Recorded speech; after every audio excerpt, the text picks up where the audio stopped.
കാട്ടാന ശല്യത്തിൽ ദുരിതമനുഭവിക്കുകയാണ് എറണാകുളം ജില്ലയിലെ കാലടി ഇല്ലിത്തോട് നിവാസികൾ. ഇല്ലിത്തോട് സ്വദേശി ശശീന്ദ്രൻ്റെ വീട് കുറച്ചുനാൾ മുമ്പാണ് ഈ കാട്ടാനക്കൂട്ടം തകർത്ത് കളഞ്ഞത്.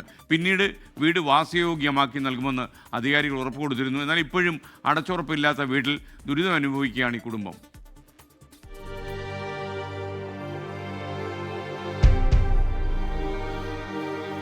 കാടിറങ്ങുന്ന കാട്ടാനക്കൂട്ടം നശിപ്പിക്കുന്ന ജീവിതങ്ങൾ, ഭയപ്പാടിന്റെ ഉറക്കമില്ലാത്ത ദിനരാത്രങ്ങൾ, അങ്ങനെ വേദന തിന്നുകൊണ്ടുള്ള കുറെ ജനജീവിതങ്ങൾ, അവരുടെ ഉള്ളറകളിലേക്കുള്ളൊരു യാത്ര.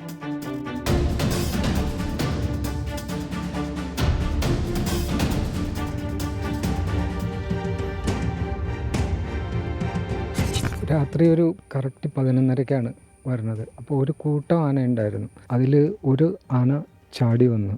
ഇവിടെ ചാടി വന്നു കഴിഞ്ഞ് ഞങ്ങൾ ഓടി അകത്ത് കയറി കഴിഞ്ഞപ്പോൾ വന്ന വഴി ഇടിച്ച് ഫ്രണ്ട് ഇടിച്ച് നിരത്തി കംപ്ലീറ്റ് കഴിഞ്ഞു.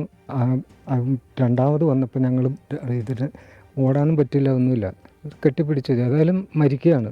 ഞാനിങ്ങനെ തോളെ കൈയിട്ട് കെട്ടിപ്പിടിച്ച് മരിക്കുകയാണെങ്കിൽ രണ്ടുപേർക്കും മരിക്കുക.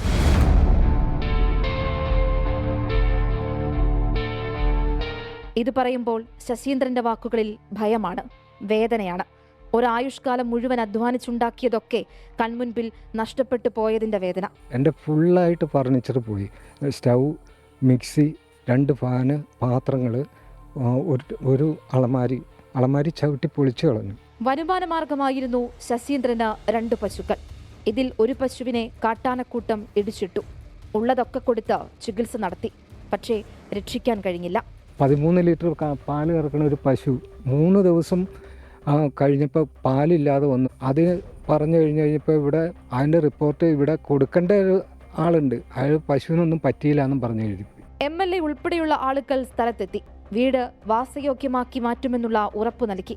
ദിവസങ്ങൾ കഴിഞ്ഞപ്പോൾ പണിയാൻ ആളുകളും എത്തി. പക്ഷേ പൂർത്തിയാക്കിയത് ഈ രീതിയിലും.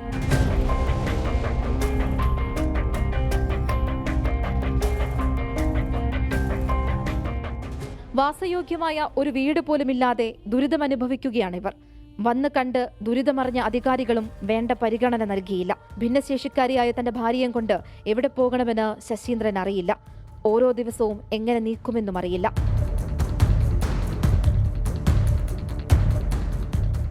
ഇവർ പറഞ്ഞ ഓരോ ജീവിതാനുഭവങ്ങളും പാഠങ്ങളാണ്. ശാശ്വതമായിട്ടുള്ളൊരു പരിഹാരം അത് വന്യമൃഗശല്യത്തിനെതിരെ വേണമെന്നുള്ള തെളിയിക്കുന്ന പാഠങ്ങൾ. ക്യാമറമാൻ അനന്തുവിനൊപ്പം ആൻമരിയ സനി, 24 കൊച്ചി.